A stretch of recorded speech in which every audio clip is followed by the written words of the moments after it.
So the PowerPoint will be just something over to your all's right that will keep me in line with what I'm presenting. And then the books will be up here, and I'll go over each one of these because I think this is where the largest bit of information there is on Hampshire County, and I just want to make you all aware of all these books, and some of them are sort of rare, and some of them I've just copied over the years. I don't even have the actual book. So, sure. So I'm just give you a brief history of the settlement of Romney, which most of you already know. I'm not going to spend a great deal of time on that. There's many more people in this area that know more about Romney than I do. I've just got the floor today. So I'm just going to throw it out there and then let you guys sort of decide everything. I've got a lot of books on Romney. Talk a little bit about Romney during the Civil War. The census of Romney, I think, is one of the most fascinating things. Anybody watch, what is it with Sheldon? Big Bang Theory. The Big Bang Theory. He does that presentation called Fun with Flags. Yeah. I could do the same thing with Fun with Census. I am a census nerd, and I love it because you can find out so much information off of those census. And I'll talk a little bit about those. And projects that you can do, things you can save. I think that's so important. So Romney started off in about 1725 with explorers, Indian traders, hunters. Early families were Corbins, Howards, Walkers, and Rutledge. Very few of those families are still here because you got to understand this was the frontier then. This was actually a little bit beyond the frontier. So as people came and then things settled further west, they picked up stakes and moved more in that direction. And then in 1736, Isaac Van Meter, Peter Casey, the Pancakes, and the Foremans. Now, everybody knows the Pancakes. They're still here. The Foremans were around for a long time, and the Van Meters were around a long time, but there's not many of those left. 1738 was the first permanent residence with John and Job Pearsall. And that's when we actually had a residency here, as opposed to people coming and going a lot. 1740, the Parkers, Rogers, Hunters, Goods, Blues, Kirkendalls, or Kuykendalls, as you hear pronounced very many other places. And I have a girl named Kirkendall that works for me in Alabama, and her last name is spelled completely different than that, but probably the same family. And the Johnsons. And then it was known as Pearsall Flats. It actually got tagged with a name. And then about 1748, we had almost 200 families here. In 1748, also, Lord Fairfax commissions James Ginn to survey the manors and the lots. And he has a young surveyor by the name of George Washington with him, who was 16 years old at the time. So whether or not George slept here or not, he certainly did the survey. 1753, John Pearsall wrecks Fort Pearsall, which is probably another project that Charlie and I need to get our heads on and find out exactly. I don't think anyone's ever determined exactly where Fort Pearsall was, but I think I'd love to find out where it's not. I think that's probably the better way to do it, is take the plat and find out where it's not and then narrow it down to where it could be. Tim Williams has a lot of information about that as well. May of 1753, Hampshire County was formed. Includes present-day Mineral, Grant, Hardy, and parts of Morgan and Pendleton. And then in 1754 to 1761, it was a tough time here. French and Indian War brought terror and desolation to the area, murder and the kidnapping of families. The town cleared out, or what little town there was. Everybody went to the fort. The outlying settlers abandoned their farms and moved to the fort or moved back east to be with families because people were getting killed and the Indians were on the roll. In 1761, the war was over. Families began returning, and in 1762, Romney was incorporated by the Act of the House of Burgess.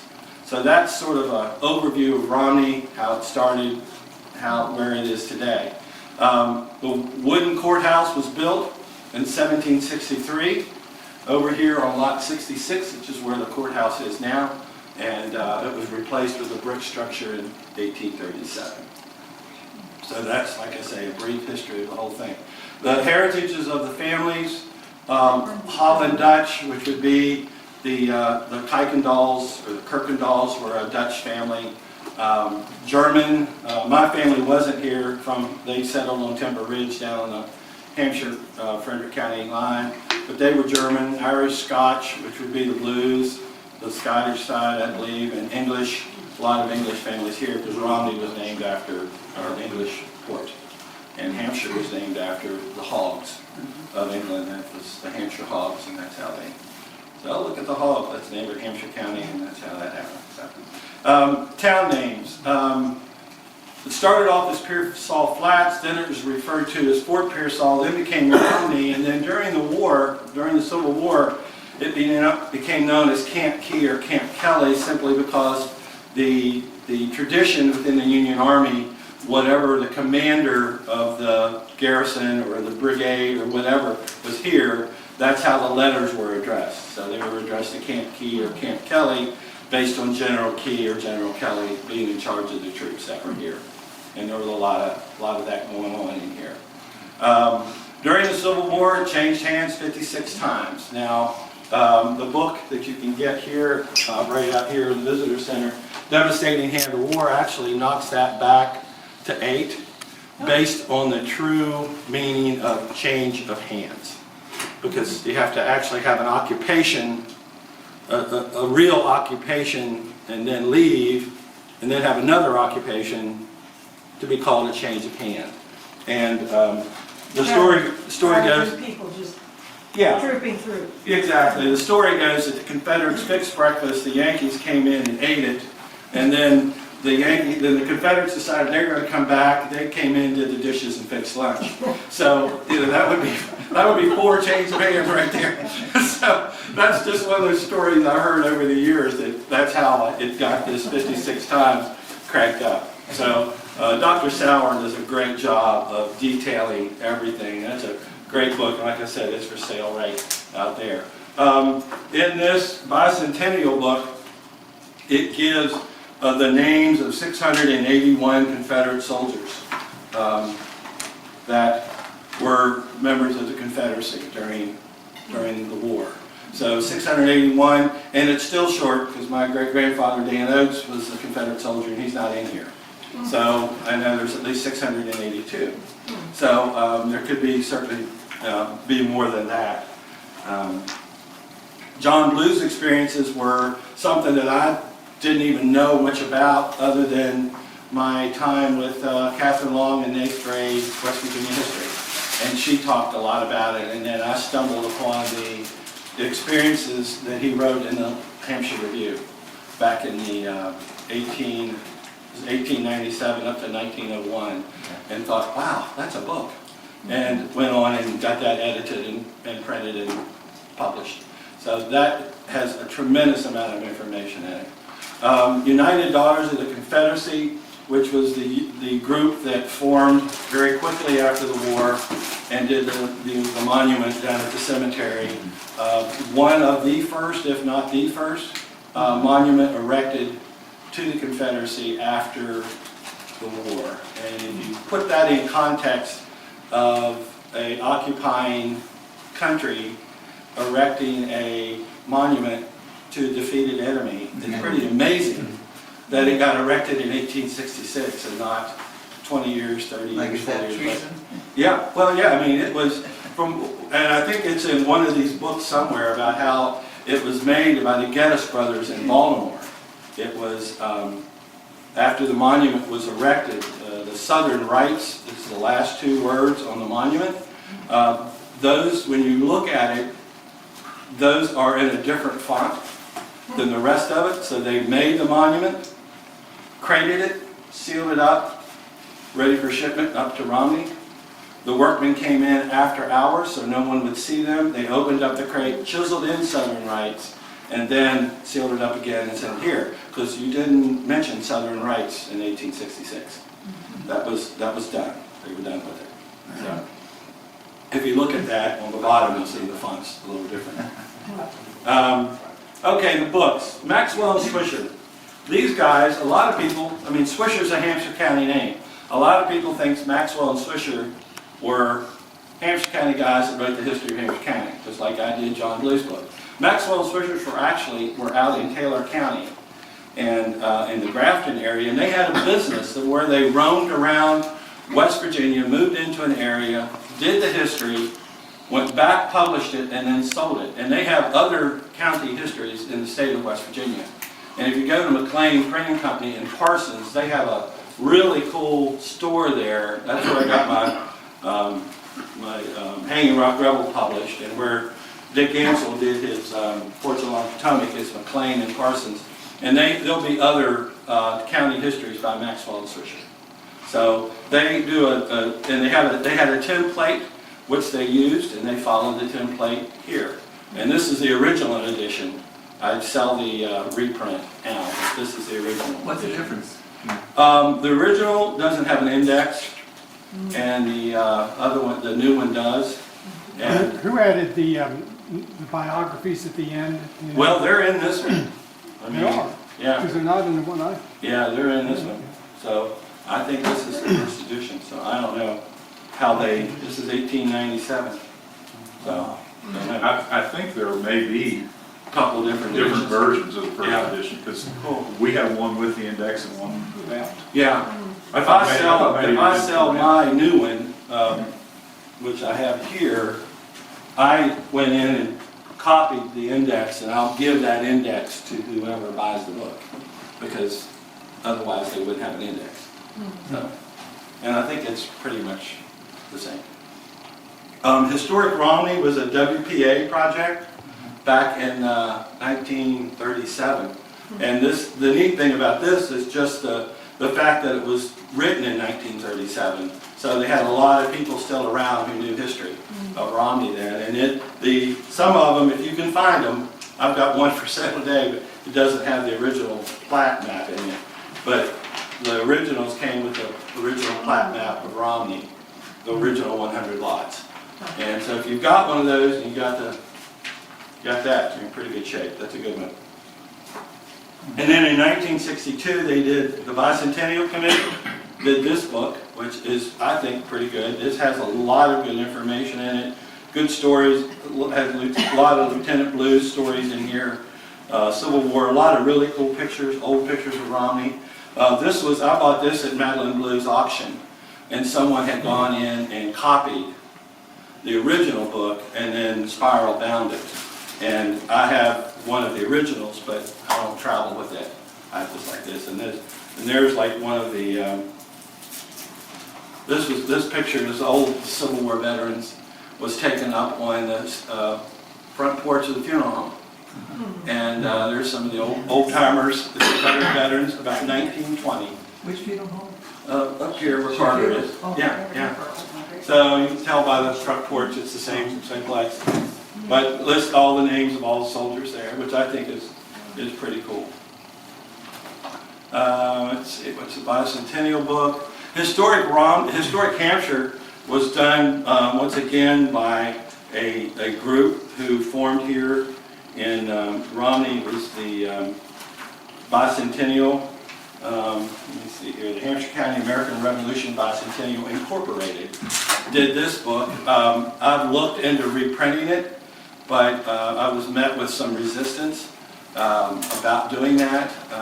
There's no longer, I don't think there's anyone alive that's on the committee that did it. The original purpose of the book was obviously the history, but it was to fund the time and temperature clock over here. And that's where the proceeds of the book were supposed to go. I think they actually bought the time and temperature clock, but now it's supposed to be used for upkeep. And I said, if you will let me reprint this, I will donate X number of dollars per book to the time and temperature clock, which is probably the least historical thing we have in town. But anyway, that's this book. Mr. Brannon, who was the principal at the School for the Blind, who was blind himself, was the editor of this. The man was a fountain of knowledge. You could just sit and talk to him for hours, and I had the opportunity to do that occasionally. And all of his notes and all of his stuff is still in the basement of his house. And I've talked to Josephine a number of times about getting down there to go through it. And she says, well, I only go down there when I do laundry. I go, well, I'll be glad to go down with you. I don't want to steal anything, I just want to see his notes and his sources and where everything is here, so. So I don't know if I'll ever get that lucky or not to do that. I try. Pictorial History of Hampshire County, this was, I think, done by the Homemakers or something, and this is a really neat book. Great, many pictures. And it's got an index in the back too, which is really helpful. So if you can, these are books that you have to find. Where are they located? Just in the library? Well, yeah, if you can find them. Are they I don't in this know. library too? They should. They should have. I think there's a few left in Yeah. there for sale. Yeah. Frontier Forts along Potomac was by Dick Ansell, who was a local historian and West Virginia politician, I think Secretary of Treasury at one time in West Virginia, an attorney. Had his office up here on Main Street where the Carl office is, and Ansell's and all of them. People actually accused Mr. Ansell of time travel because his sources were so good that he came up with information that no one had ever found out on the French and Indian War fort line. And it really is neat, all the forts, all the way up in Franklin, all the way down through our South Branch Valley, on down into Cumberland, and on over into Maryland. And he details each fort and the history behind it. Amazing book. Probably I think of any book in Hampshire County as far as good historical research goes, this is probably it, I think. Do you still have some of those? Yeah, I still sell those. I just moved 14 cases of them the other day, so I still got them. This book is really good. This was done by the convention center here, and it's still for sale right out here. So I think it's $22 for this. And Wilmer Kearns, who's like him and Charlie I look to as the premier historians of the area. This has all sorts of information about the county, and really got a good index. It's just tons of stuff. I've written a little chapter on Hanging Rock Rebel, and other people have contributed stories. Rob Wooford wrote one on the Civil War. So it's just a compilation of people who wrote stories about Romney, and I think it's really good. This gets into, where are we here? There we go. Elwood Stories of the Old Ringgold Cavalry by Sergeant John W. Elwood, 1914. This is the only way I could get a copy of this was to simply copy it. And it really is an interesting book. Talks a lot about Romney, Indian Mountain Cemetery, where that was sort of the western fortification for the Confederates as the Union was coming from New Creek, coming across the bridge, how they would hit them pretty hard with their cannons as they came up through the valley. And it really gets into some good detail. The Ringgold Cavalry was from Pennsylvania. And they had an interesting relationship with the McNeil's Rangers. After the war, they would have reunions with McNeil's Rangers, soldiers from the Confederacy, and the Ringgold Cavalry from the Union. They were very well connected during the war and after the war. And I think I always thought that was one of the most interesting things of it. I'll just read it here. Captain Keyes was in charge of the Union, so he ordered a charge. The Ringgold, with revolvers in hand, gave a yell, and away they went in full pursuit of 8 to 10 men who had been instructed to fire on our advance and then fall back through the town. They draw us into the gap at the south end of the place where the enemy was strongly ambushed with artillery, cavalry, and infantry. From the colored people we learned the strength as well as the position of the enemy. After skirmishing with them for some time, we were ordered back into town. In the meantime, we destroyed the printing office. So, in one of these other books, there's a little bit about the printing office here for the South Branch Intelligence here, how it was the rebel rag of the time, and the unions wanted it destroyed. So there's been talk, I've read other things about people coming into, the Union coming into town and was going to burn the whole town.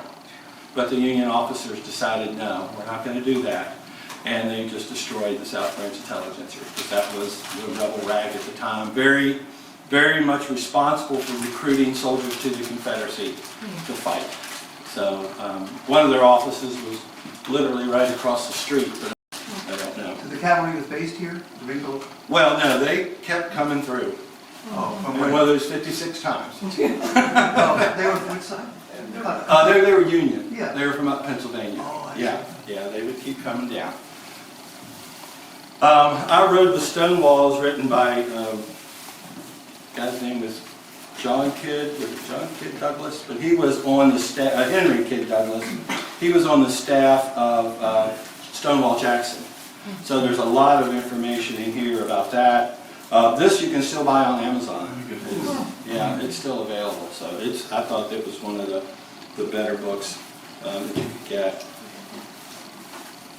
This is Mount Up by Julia Davis. This is the Davis History House. This is her. This is that family. Her father was E.A.H. McDonald of the Confederate Cavalry. He was in charge of the militia and then went on into being into the war. And this is another one that passed by my nose, and I ran off to find a copier, and I made sure I get a copy of it. And this is an interesting story after the war. This is when Edward McDonald, his son, came back after the war.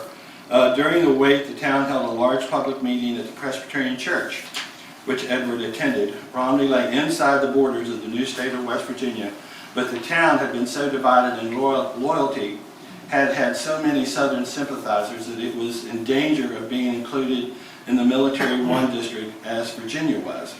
Like Virginia, it still had no mail, no communication with the North, needed permits from the military authorities before the most ordinary transaction could be carried out, such as repairing or restoring federal government, or such as repairing a house or selling a cow. You needed to get permission from the Union, from the United States, to be able to do that. The meeting was held for the purpose of restoring the federal government to Hampshire County and taking it out of military rule. It was very difficult for Confederate soldiers to come back. They couldn't own property, they couldn't vote, they couldn't hold office. They were all excommunicated from the Union because they were basically looked at as traitors at the time. Lieutenant Blue talks in the back of his book where he may actually leave and move to South America after the war, because a great deal of Confederate soldiers did move to South America and take up residency there because they had all their rights, and when they came back here they had no rights. Do you know which country in South America? I think Argentina was a big one, but I'm not sure. It could, in Brazil maybe. Mexico also. Yeah, so it was tough. But in the church, Edward recognized many ex-Confederate soldiers. Most of them, like himself, still wore their uniforms because they had nothing else to wear. So they, even after the war, they had no clothing other than their uniform. Among the citizens were federal soldiers and others whom he called obnoxious Union men, such as Henry G. Davis, later a senator from West Virginia. So the whole political thing hasn't changed at all. The meeting was called to order by the Honorable H.G. Davis, and he and others made addresses describing how he had been in trying to destroy the best government in the world had ever seen. Some resolutions were offered. Edward had no intention of offering an apology for his last 4 years. When Davis put the meeting to the questions of adopting the resolution, McDonald rose to his feet. And this took right down here at Presbyterian Church took place. That's what I think is cool. If I keep silent while this vote is being taken, will I be considered as voting for this? You will, said Mr. Davis, not pleased by the interruption. Then I'd like to say something to this company, Edward continued, and the difficult utterance left him by his wound. I'm willing to admit that we were whipped, and I surrendered in good faith and gave my word not to take up arms again, but I'm not willing to say I'm sorry for what I did. I don't think or believe the United States government is the best the world has ever seen. I think that 4 years of war against its tyranny and oppression have created deep-seated prejudice, if not hatreds, against it. A mere resolution will not wipe that out. I request the permission of the chair to leave the room before the vote is taken. Mr. Davis glared at him and said, "You may go." Edward marched out in good military style, and most of the Confederate soldiers marched with him. Oh, Yeah. wow. Yeah, I mean, that's heavy-duty stuff, right? So, I mean, it goes on. He had later was in town and had a horse, and the magistrates at the time were very corrupt, and they wanted to take his horse away from him for some ridiculous thing. Well, if he had no horse, he couldn't farm. If he couldn't farm, he couldn't make a living, and it was really a big deal for him. He had to get help politically to get his horse back. So it was a tough time to come home to. One of my favorite books, this is Dear Esther. This is the letters of Augur Dobbs, who was a member of the Ringgold Cavalry up in Pennsylvania. And as you can tell, I have just tons of stuff in here that I refer to. But I was at a book signing back when the first edition of the Hanging Rock Rebel came out, and I met Ralph Hawes. He was right beside of me at our display, which I thought was, that's how I heard about Dear Esther. And this guy, Augur, wrote constantly back home. I mean, all the time. And these letters, he copied and printed all these letters in the book here. And one of them he was talking about, when the soldiers were in town, they could stay in residences. And he said in the book where he stayed, he didn't mention the name of the family, but he mentioned the names of the kids. And so I'm sitting there with Ralph, and he said, "I always wondered where he stayed." Well, one of the things I did was I published the 1860 Hampshire County Census. So once again, fun with census. So we started looking at the names of the people that lived in Romney at the time, in 1860, and compared them to the names of the kids and the approximate ages, and as he goes through this, he has more and more and more information. Now you just had the name, the first name. Yeah, the first name. Oh. So I matched it up, and it was Tobias Meitinger, right over here, right next door to the Meitinger house is where he lived with that family. And we were able to match up the names of the kids and the ages and everything. And I said, that's fun with census. You know? How exciting. So, I mean, that's how you can do. He talks about 25,000 troops being stationed here at one time. If you can imagine Romney with 25,000 soldiers camped out down behind the schools for the deaf and the blind. Confederate soldiers. No, those are Union. You're up at that Union, point. yeah. Romney was never occupied that strongly by Confederates simply because this is where they lived. And they were elsewhere and would come sneak into home like Blue did and then get captured and then escape and then sneak out again. But this was a pretty busy place. When I was working at the school, David Allen was teaching 4th grade, and he was talking about metal detectors. And he said, how about showing the kids what a metal detector is? So he brought his class of 4 or 5 little blind kids over, and we went out my back door at the School for the Blind, where the dormitory is, back down over the hill there next to the creek. And I wasn't out there 3 minutes. I heard it beep with the metal detector, dug up a mini ball. I mean, it was just that quick. And I said, that never, ever happens. Never happens. But the kids got to feel the weight of one of those things and how difficult it would be to be hit with that and survive. But they're solid lead is basically what they are, aren't they? I mean, yeah, I mean, it's pretty tough. He talks a lot about the life of Camp Keys, what it's like here. Get back to where my reading is. He talks about the Argos, which was the name of the South Branch Intelligencer as well. There's copies of that at the library, aren't there? Argos paper? They're beginning to come online. Oh, okay. West Virginia University has some of the Argos. Yeah. Some of the South Branch Intelligencers are now available through the Library of Congress. Oh, okay. website. Yeah. And he used, he was a part of this whole thing with the newspaper here, the newspaper office, but he had to, I've come to realize that in seeing all this stuff, reading about it, stationery was hard to find. Yeah. You couldn't write, just grab a sheet of paper and write home. So he was using the graphic bills on the backside of Brady and Dawson's law office as his stationery to write home on. He would find these posted somewhere and rip them off and then write them, and found a whole bunch of them over here when you destroyed. The building housing this offending material was burned, perhaps the only Romney structure to be destroyed deliberately by either opponent. So that was pretty bad. He talks about here about being with this good Christian family. They have 5 children, 3 girls, 2 boys, the oldest about 11. And that was in 1862, so we just subtracted 2 years off to go back to 1860, and boom, we found the family. Fanny and Mary were 2 of the girls. The Citizens is beginning to return and marketing is coming in. 1 or 2 small stores has started, but Confederate money is no go. The people are satisfied that they are whipped, but they believe they were right. So that's his comment there. People in Romney are glad to see us. And I have discovered that even though there was lots going on here during the war, the people of Romney were very gracious when people came to visit.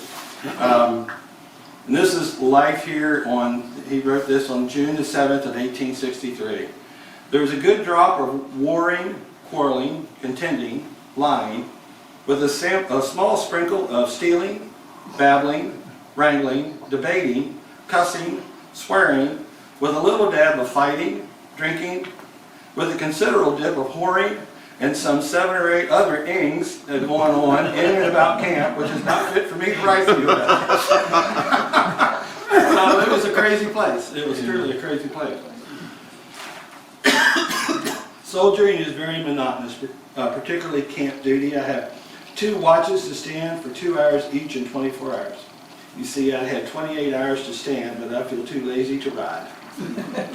So that first-hand account stuff, you just can't beat. I talked earlier about a devastating hand of war by Dr. Sauer. It's just a great little book, and like I said, for sale right out there. Hanging Rock Rebel, which is, I always said I'm John Blue's front man. I'm his PR specialist. Great book, all original material, straight from the pages of the Hampshire Review. Stories that go on and on and on. He talks about escaping from the building up where the Bank of Romney is, the Workman building, and how he was upstairs in one of those rooms, and he walked back and forth across that room, and each time he walked closer to the guard, walked back and away from the guard, closer to the guard, and he had an old lead weight he picked up off of the fireplace, and as he got really close to him, he clubbed him over the head with it and knocked him on to his last march, as I think was what Lieutenant Blue said. Wow. And then after he did that, then he took the coat and the hat of this soldier and walked right down the steps, right out onto Main Street. And he looked to his right, which is where he wanted to go, and he said there was about 25 to 50 Union soldiers in front of the courthouse shaving and bathing to get ready for the day. So he couldn't do that. So he turned left, and the Keller Hotel, he mentions in here, had soldiers up there. So he crossed over to Main Street to where the Gilkerson store is, which is the corner of Sheets, and walked up into that area, and then walked up beyond Sheets up to Gravel Lane, and then turned left, and was going to go up Whippoorwill Hollow. But got to thinking there's Union fortifications and trenches up there. So he turned back to the right and went down by the old church, which is where the fire hall is, right across the street here, and went up on the hill. And that was how he was going to escape. And this was all working in his mind as he was trying to get out, because he was on his way to Wheeling to be hung. So he had to get out of Romney. So he finally exited Romney by going up here on the hill. Well, by then the alarm was sound, and then people were starting to shoot at him because they could see this hillside up here. So he took off that way, and it was cold and windy, and he was not a happy man to be out, but he was free. So he spent the whole night running away from Romney. What month is this? This was Easter, either March or April. And he finally collapsed to a tree and went to sleep. Woke up the next morning and was right up here both down. He got in one big circle. So he wasn't very proud of his navigational skills. But that's just one of many, many stories that he talks about in there. It's great. This is a book I've just got, I can sell this now. Joshua Winter's journal. He was not very literary, but it is a fascinating story. Everything is spelled phonetically when he writes. And he is, when we were researching the Fort Mill Ridge, I was the chairman or whatever of that committee at the time we started over here trying to get that area preserved. We discovered that Joshua Winters had a detailed information about that area up there. And they would garrison and sleep across the street, or across Route 50, there on that hillside, before you get to the gap. And then they would march, they would go up to the ridge to stand watch. Is that on this side of the river? It's up on the left side, the trenches are. They stayed on the right side of Route 50, and on the north side. So, interesting little book, I think, and really is a good history of information about where he was. He's also at New Creek Junction and different places. New Creek Junction was Kaiser, or is Kaiser now. Is that something we can still get? Yeah, I can sell those. I brought extras. It's also by McLean Printing Company in Parsons. So when I was up there, I picked some up. That's the, you can't see that very well, but that's the 1860 census. And if you look here, this is the Tobias Meitinger family and all their kids. And that's how we found that family, is you go into that census and it lists all the kids there. And like I said, the census is just absolutely, to me, one of the neatest things to do and to have fun with. I guess one of the things that I remember growing up in Romney was playing in the co-op, which is where I thought we'd be having our presentation today. But I got to play in there as a kid because my aunt Mabel Michael, lived right next door, and that's where I spent a lot of my time growing up. So Carl used to let us go in there and play on the feed sacks in the back, and we just had the best time playing Army and Cowboys and Indians and war and everything in there, because you could run and jump from one stack of feed sacks to the other, and if you missed, you didn't hurt yourself because the feed sacks were there. And of course, we'd come out on a hot summer day just filled with dust and grain, and they'd have to hose me off in the backyard before they let me in the house. But it was so much fun to go up there. Steve Hines and I played in there for years and years, and we never got in trouble. We never said anything to it. But I grew up down on Armstrong Street where I live now, but my aunt lived next door, and Mom's mother died very early in her life. So Aunt Nanny, or Aunt Mabel, raised Mom a lot after she was out of high school over in Westernport. So Mom would spend the summers over here, and that's how Mom's connection to Romney, being from Westernport, occurred. My grandparents' house was right out that window where the judicial center is. That's where Dad was born. That's where Grandma and Granddad lived. I spent a lot of time in that house as well, which is no longer there. I told Charlie Carl when I was up in his office, where he's a judge, I said, you know, Charlie, you're just about located in the exact position of Grandma and Granddad's bedroom. So if you ever hear babies crying up here,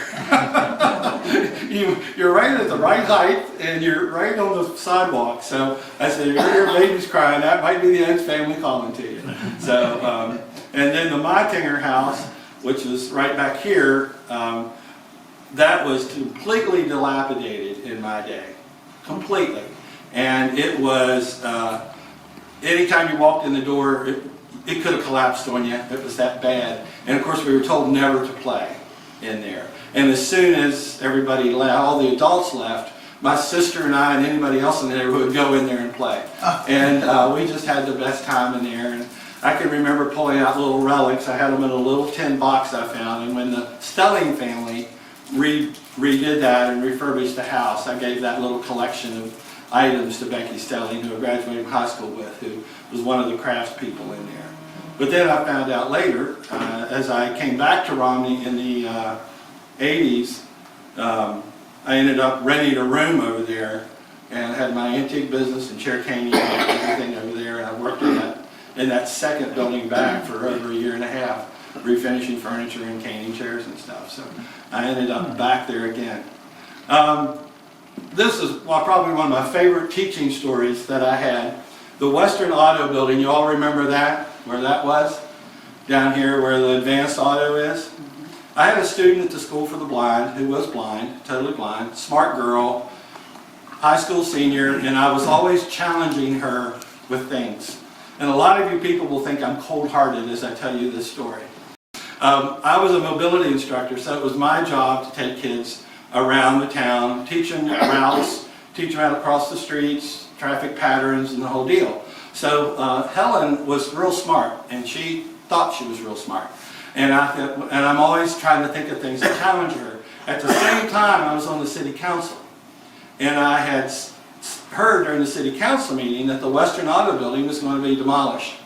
And it was going to be done on a Friday, and it was going to be done on Monday. They were going to come in, lay gravel down in the lot. The complete building would be gone within one weekend.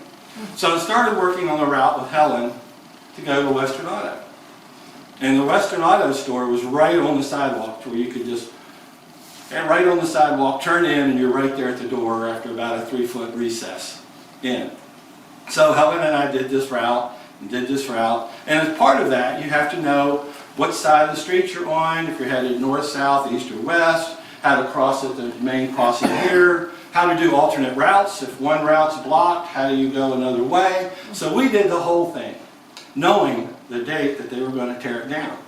So I get all this into her head, and on Thursday, when I have her at the last time before the following Tuesday, I said, Helen, we got one more route to do on Tuesday, but we'll review it today. She says, Mr. Oates, I'm getting pretty tired of going to this Western Auto. I think I know where it is. And I said, okay, one more time, let's just do it. So we went down, and I said, Tuesday will be your final run. We won't have to do it anymore. So that following Tuesday, Western Auto was flat. There wasn't a thing there. And so she takes off from school, she comes down up by the bank, crosses at Main Street, crosses Marsham Street. As soon as she steps up on the curb of Marsham Street there, it was different. You could just see You're with something. her, right? I'm at a distance, but I wanted to see her face. So I can still see her. And so she, just like the radar is off almost. And she stands there and she, okay, and then she takes a couple steps forward and looks for the building on the right and can't find it. And she stops and she thinks, and the wheels are just turning, the smoke's rolling out of her ears, it's really cool. And she takes a couple more steps forward and she finds the intersecting sidewalk that goes into the doorway. But there's no building there. And it's just blowing her mind. So finally, I'm so evil. I finally just come up, I say, Helen, is there a problem? And she says, I don't know if there's a problem. And she just doesn't know how to say that to make sense. So she's standing there, and I said, well, what do you mean there's a problem? And she goes, it's not there. And I said, what? And she goes, it's not there. And I said, you mean the building's gone? And she said, yeah, no. I mean, she couldn't make up her mind which way to go. And I said, well, let's review the route. So she reviewed the route, and there were east, north, south, east, and west, street crossings. Traffic was to her left. I mean, she knew it all. And she got there, and she stepped up on the curb, and she said, it's supposed to be here. And I said, I understand that, but what's the options? You know, what are the possibilities? She said, well, I'm either in the wrong place or the building's gone. And I said, well, number 2 is correct. The building is gone. And the kids had a habit of taking their cane and hit me in the shins when I upset them. So she whacked me on the shin with that cane. And I said, this is a lesson and object permanence and self-confidence. And I said, nothing is forever. Buildings can go. But you had the confidence to come up at least with a solution that the building was coming. And I don't know too many kids that would have said that. So I just loved that. That was like the most fun lesson I ever did in my entire life. And I tormented her, but what the heck. Also, another one of my favorite stories, when I was a kid, I had my spider bike and I would roam all over town. You could do that in those days and not worry about anything happening to you. And I was probably 8 or 10 years old. And you all might remember Ethel's Confectionery down here. She had the little candy shop right here on Main Street. And you could go in for a nickel or a penny and get candy and stuff. But I had learned that you could get soda pop bottles and return them for 2 cents each. Well, I thought I had died and gone to heaven. I was going to make my own money, and I was all over town with my little basket on my bike, picking up pop bottles where I could find them and taking them down to Shorty Walk and getting my 2 cents a bottle. So I thought this was pretty cool. So I was back up here on the street behind, or the alley behind, right where the Romney Diner is, going up to the back of the Methodist Church, and I went by Ethel's, and there was cases and cases of pop bottles. And I'm thinking, whoa, I've hit the mother load. Were they empty? Yes! I said, they're empty. I said, take them down to Shorty's. So I pick up 6 of them, take them down one day, get me 12 cents, another day, get another. Shorty says, you sure are getting a lot of pop bottles. And I said, yeah, there's a whole place up here with them. And he said, okay. So he called Mom and Dad. Mom and Dad sat me down and said, where are you getting your pop bottles? And I said, I don't know, there's a place up here. And I guess I was at the age where logistically that I wasn't relating to the fact that was the back of Ethel's, and Ethel's was here, and I had no clue that those bottles were, that someone had already turned them in. Oh. And so I had to go back up, I had to return the money to Ethel, and then go into the store and apologize for being an idiot. So that was just one of those things that always stuck with me. That looked at, they always said if it's too good to be true, it probably is. And you just can't have that many pop bottles sitting around. You know. Bud's Rexall was another place we all hung out at, right up here. The building is still there, thank God. And the insides of it are still in pretty good shape. Which building is it? It's the one right beside the courthouse to the right. It was the Rexall Store. And Bud would let you go in there and sit down on the heater. He had the big coil radiator heaters, but he had a big board on top of them, and that's where all the comic books were. As long as you didn't destroy the books, you could sit there and read the comic books. So after school, I'd stop in and I'd bury my nose into a comic book, and when I was late for dinner, Mom knew where to call. She would call Bud's and say, is Danny sitting in the window reading comic books? And Bud would go, yep, I'll get him moving. So Bud would yell, and then I would take off and go home. Well, it was dead of winter, and I was sitting there reading the comic book, and I got engrossed in Spider-Man or Superman or something. I had no idea what time it was. And the 5 o'clock whistle was right here. I mean, 5 o'clock, you're supposed to be home. Never heard it. Mom called, said, where's Danny? Well, he's sitting here reading comic books. Send him home, he's late for dinner. So I take off running, and it's dark already. I take off running. I go down up by the bank of Romney, cut down Grafton Street, and when I get to Ralph Haynes' property, I cut through his backyard, because there was no fence there then, run headlong into a walnut tree. Full speed, just boom, run right into it, dropped like a cold tuna, and there I laid. There I laid until I woke up. And I woke up, and I had a ball hat on, thank God, or I probably would have been dead, because it probably broke a lot of the force. But I stumble home, I walk in the back door. Mom and Dad are frantic, because it had been an hour since I'd left, and they couldn't find me. And I had leaves all over me. I had walnut bark in my head, and a big bruise all over up down my head. And they said, where have you been? And I said, I don't know.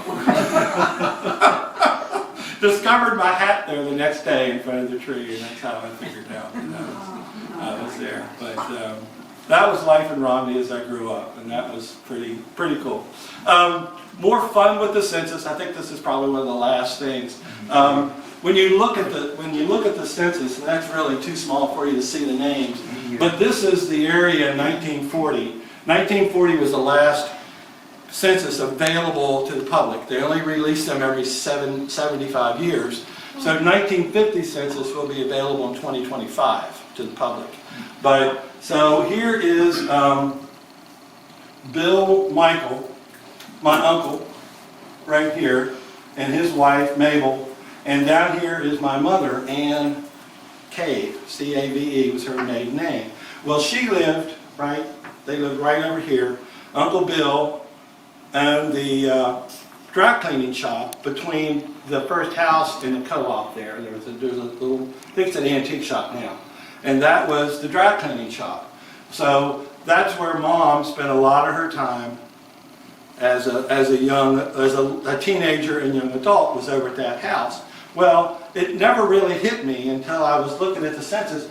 Right here is my grandparents, Rumsey and Hannah Oates, and right here's Dad.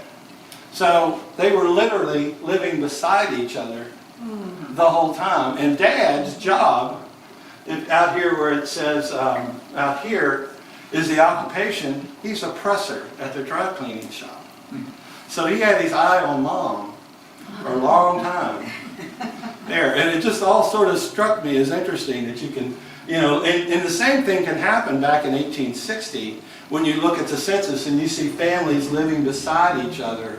And then you look the next year, or in the next census in 1870, and a female member of that family is gone and has the same name as in the family next to her with a young husband.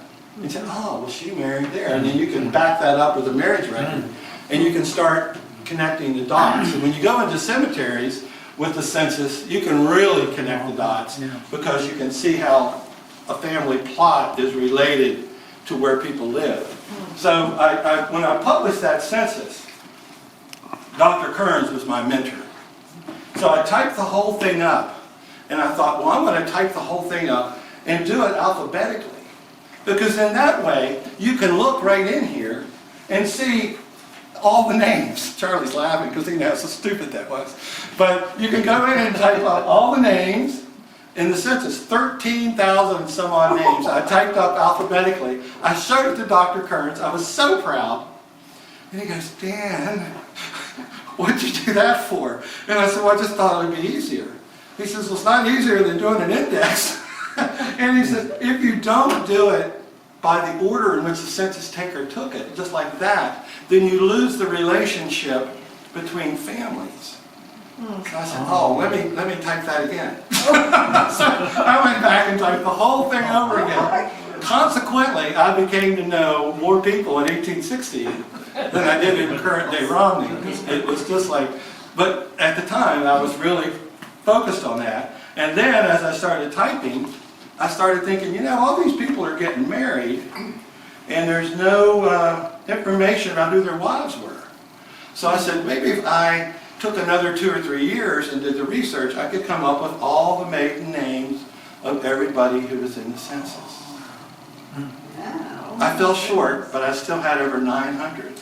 So I went to churches, cemeteries, courthouses, and old letters. I was actually at the Methodist church one Sunday, and I was sitting in church with my wife, and I looked over to the church, and I went over to one of the stained glass windows on the left side of the church, and there was somebody's name with their maiden name. I said, Beth, there's a maiden name, there's a maiden name. She says, leave it alone. I'm just a little obsessed. But this just came to me today. This is a family Bible. It's a Ruffin family Bible. Someone in the area has it and wanted me to find out who they could give it to. They're not related to the Ruffins, but somehow they ended up with it. I urge you, if you have family Bibles, please copy them.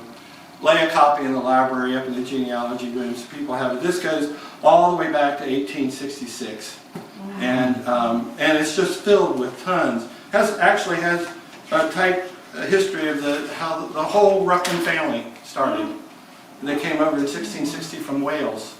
And it's the whole Ruffin family history. I mean, that's what goes on in these family Bibles. And if you have one, copy it, save it. I had one from my great-great-grandfather that I saw, and I said, I'm going to keep track of this thing, and the lady died, and now I can't find it. But I copied it at the time, Jacob Oates out in Augusta. But they disappeared. Ed didn't take those letters, did he? You didn't end up with them? No. I didn't did. see Oh, here them. they are. They're on the floor. Oh, okay. What? These were given to me, I bought at auction, I don't know. These are Civil War letters from the 1860s. I don't know if you're on Facebook, you probably saw it on History, or Hampshire History, or whatever. But I started about a month ago trying to find who these letters should go to. And they were from a gentleman named Lewis S. Mays, who wrote letter after letter home. There's 18 of them. And I wanted to make sure they ended up at the right family. And just last week, I got information letting me know that a gentleman in Florida is related to them. I found him on Ancestry.com. And those are his ancestors. And I posted that on Facebook, and lo and behold, Dr. Calvert messaged me and said, this is my great-grandfather's brother. So I gave her digital copies of all of them. And I have to send you a first come, first served kind of thing. So I'm sending these down to Florida. The guy actually lives in Philippines. He's just a snowbird that goes to Florida. But these are the original letters. I tell you, the good thing is the digital copies are in a whole lot better shape than these are. So, because these are pretty fragile. But I encourage you, once again, if you've got stuff like this, do something with it. Don't just leave it in a drawer somewhere. Bring it out, copy it, give it to Charlie to put on Historic Hampshire, or, whatever. But don't hoard it, put it out there for people to see and read and do it that way. So.